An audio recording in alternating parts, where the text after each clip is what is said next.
What's happening, everybody, and welcome to today's edition of SWACtalk, the show where we cover the SWAC inside and out. I'm your host, Charles Wells, coming at you. Gonna recap the SWAC championship game that was played on Saturday in Jackson, Mississippi, between the University of Arkansas Pine Bluff Golden Lions and the Alabama A&M University Bulldogs. Before we do that, let's go ahead and do all this little housekeeping out of the way. Obviously, all the socials, the links are in the description, so once you go ahead and click those and check those out, check out the Facebook, the Instagram, the Twitter, and the email. Go ahead and get those a like, a follow, or whatever the case may be. Check out the podcast. We do have a more in-depth recap of this game on the podcast up today. SWACtalk at anchor.fm/SWACtalk. It also can be heard on Spotify, Stitcher, Breaker, Google Podcasts, Apple Podcasts, all found as SWACtalk. You can also like, share, and subscribe to the channel here on YouTube. Like the videos, go ahead and subscribe if you have not done so.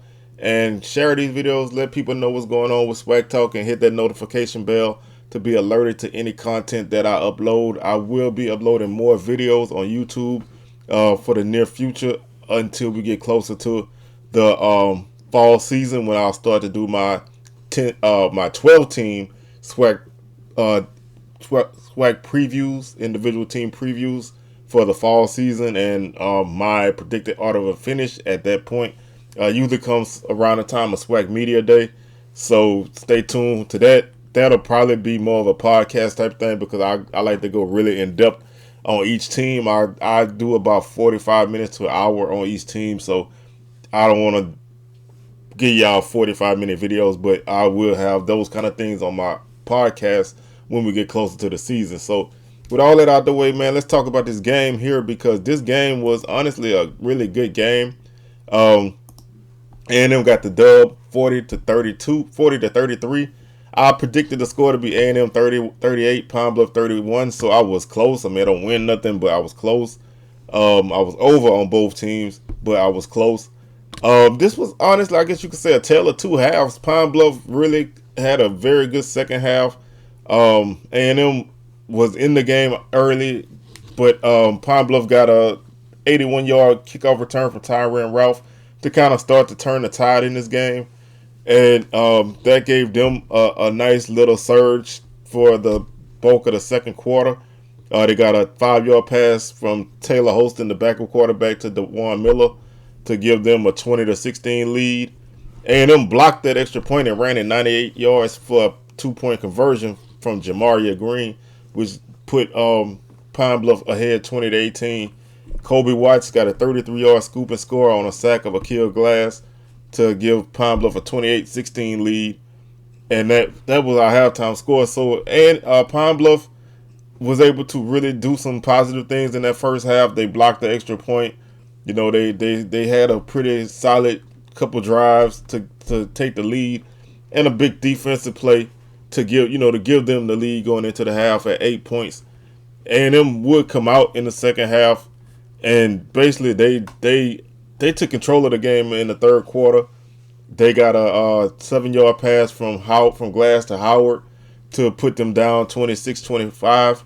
Then Garrett Quarles scored with 1:24 seconds left to go in the third quarter, to make the score A&M 32, Pine Bluff 26, which was a lead that they would not relinquish. And they would score one more touchdown in the fourth quarter on a 13-yard pass from Glass to Moore to give them a 40-26 lead. Pine Bluff would score with 2 minutes and 30 seconds to go in the game. 11-yard pass from Perry to Wilkes to make the score 40-33. And Pine Bluff actually did end up with the ball down to the A&M 22-yard line. They threw an interception to seal the game, and that did that for them. But this was a really entertaining game. It was kind of the way you figured it would be. Both teams wanted to throw the ball. A&M had their usual rushing attack. Garrett Quarles ran for, I think, roughly 60 some odd yards rushing. So that's kind of what they do. He had 69 yards on the day, 2 touchdowns, 3 yards per carry. Aqeel Glass ran the ball. He had 4 yards, but most of that is lost yardage for sacks. He did have a 15-yard long run. He was sacked 5 times, but he was 24 of 45, 271 yards, 3 touchdowns, 1 interception. He is in Mississippi Memorial Stadium. He has 9 touchdowns and 1 interception on the season, so he does work in that stadium. Skylar Perry, handled himself well. He was 23 of 36, 231 yards. He had 1 touchdown. He did throw 3 picks, and he was sacked twice. But I thought Pine Bluff did not have a good day running the ball as a team. Perry led the team with 16 carries for 71 yards. But other than that, nobody else did anything. Mateus Clark was the top rusher as a running back. He had 8 carries for 5 yards. He had a touchdown, but that's, 0.6 yards per carry by your starting running back is just not going to get it done. Omar Allen is the other back. He had 2 carries for 4 yards. Those kind of things just, in a game like this against a team like A&M, you do need to have some sort of a rushing attack. You don't have to run the ball for 400 yards and hold the ball for 40 minutes because that's not what your offense is, but you do need to be able to, run the ball consistently to keep them off the field for a little while, and also to keep yourself in shorter down distances, because I thought Pine Bluff, even though they were 7 of 14 on third down conversions, I thought they put themselves in a few long distance situations that were hard for them to get out of. A&M was 5 of 14 on third downs. So both teams were pretty good. Obviously, you would expect A&M to have a little bit higher percentage, but still, I thought they did good with converting third downs. I thought both teams got stops when they needed them. And Pine Bluff had a nice little surge in the middle of the game where they started to, really get stops, but they had stalled out on offense, and that kind of hurt them a little bit. DeJuan Miller, 6 catches for 69 yards and a touchdown for Pine Bluff. Harry Ballard, 5 catches for 60 yards. Josh Wilkes, 6 catches for 48 yards and a touchdown. Like they say, big play Zay, 5 catches for A&M, 111 yards, 2 touchdowns, a longer 54. Ibrahim, a quiet 6 catches for 61 yards. Kendrick Johnson, the tight end, 2 catches for 46 yards. He had a beautiful play, beautiful big play for 35 yards where I love that play call. I've seen A&M run this a couple of times in previous years. They motion guys from one side to the other. In this case, they motion, I guess you could say, from left to right. They sent one receiver in motion, then they sent another receiver in motion, double him back, kind of on a orbit motion, and snap the ball. Fake. Glass turns around, fakes up a screen one way, looks the other way. Looks back in the middle. Tight end Johnson's wide open. 35 yards later, he's deep in the Pine Bluff zone. So, just I love their play calling. I think the staff does a great job of taking advantage of the strengths of their team. They don't ask them to do anything that they really aren't built to do, and you can kind of see this team develop more. If you saw A&M in 2018, the team was very young. I saw them play a couple times in 2018, but 2019, this team was starting to develop. They had a back in Jordan Bentley who was like a guy who could tote the ball 25 times and catch out the backfield. So they did a lot of things with him. They really loaded him down and let Glass do work off of that. But this year, they don't have that kind of back. Quarles is more of a scat back type of guy, and they use him that way. They use a lot of draws and stretch plays and throwing screens to him out the backfield, and they take advantage of those great receivers that they have. So if you want to see an offense take advantage of what their strengths are, this is that type of team. They're very rarely gonna do anything that they don't like to do, and they did a good job with that in this game. Some defensive standouts for both teams. Isaac Peppers from Pine Bluff, 2.5 tackles for loss, 2 sacks. Chris Newton, strip sack. He also had 1.5 tackles for loss. Ethan Smith, 3 tackles for loss for Pine Bluff. Timon Akins, 2.5 tackles for loss. Kobe Watts, a 33-yard scoop and score for a touchdown. Interception was by Jalen Thigpen. A&M, they were led in tackles by obviously Armani Holloway. I say this guy's name all the time, I've been hearing this guy's name for like 4 years now. I always talk about him, but he had 13 tackles on the game. Marcus Cuscini, 12 tackles, 3.5 tackles for loss, 2 sacks.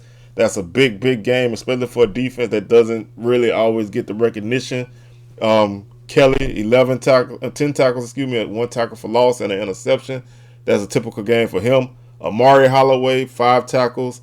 He had a forced fumble. Also interceptions were by Trenton McGee and Jamaria Green. So A&M's defense, when you look at this game and you look at the score, people look at you funny when you say the defense played well. They actually did play well in spurts. Obviously this is not the type of game that the defense is going to come out and shut anybody down. But I thought both defenses made plays when they needed to. And there were a lot more stops than I thought there would be in this game. Both teams punted 5 times each. So 10 punts in a game like this is a pretty good number. A&M did kick 1 field goal, so that was technically a stop by Pine Bluff on the first drive of the game. And this was just 2 teams undefeated. I think A&M first undefeated regular season since 1966. Pine Bluff's first undefeated regular season since 1937. Both teams in the championship game for the first time since the 2010s, 2011 for A&M, 2012 for Pine Bluff. A&M's first SWAC championship since 2006. And this sets the stage for what's going to be a very interesting fall. I'm really excited for this fall. The spring season was obviously a kind of like a work in progress week by week. A&M played 1 game on March 6th and didn't play again till March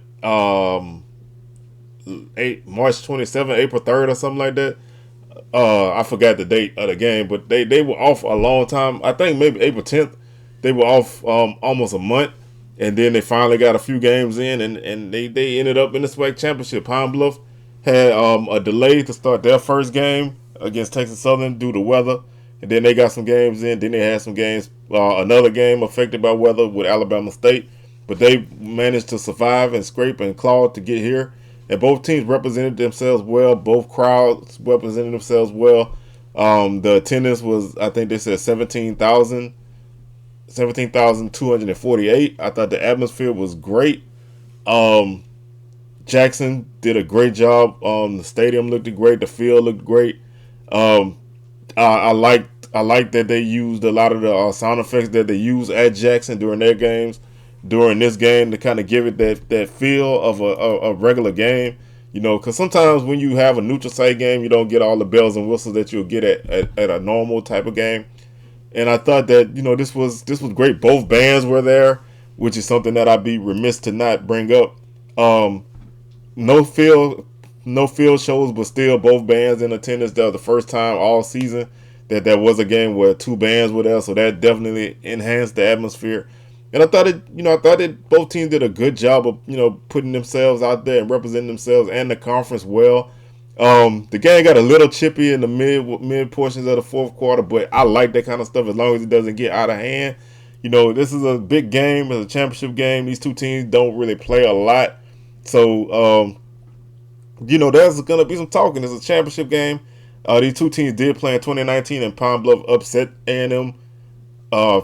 I think it was 52-38.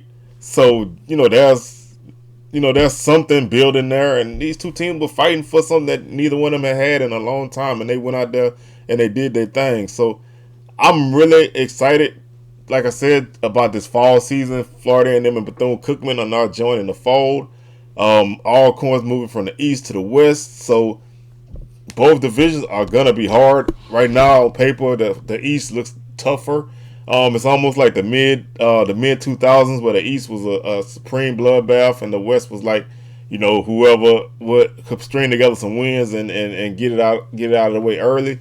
But this is this A&M, Jackson, FAM, Bethune, and probably Alabama State with a you can never like totally sleep on Valley, but until they really make a serious move and get some consistency, it's hard to put them in any conversation like that. But those 5 teams, those matchups between those 5 teams are going to be like, there's going to be a war of attrition. On the west side, Alcorn, obviously is going to come in looking like they're the big dog. Southern, new coach, but still trying to maintain some of what they had before. Can Grambling work out the issues that they were going through in the spring? Was that just a spring thing that played out, due to the fact that we would never see this kind of stuff in the spring? Are these issues that are going to be more telling? Will this be the end of the Project Fobbs era after the fall? Prairie View, will the offense get back together? Defensively, they were very good this season.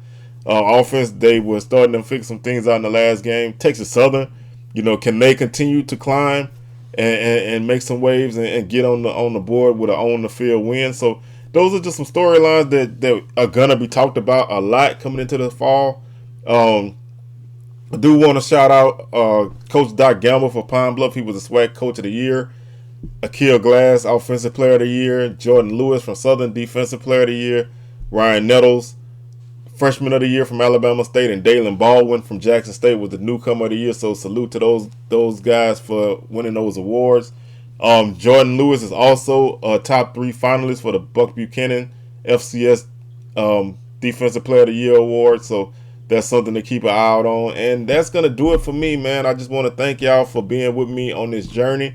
We got a lot more to do. We're going to have videos dropping every so often. Especially now since the season is over, I'll probably be on YouTube more than the podcast. And we're gonna do what we gotta do, man. And we'll catch y'all on the flip side, as they like to say. So we up out of here, and y'all have a good day.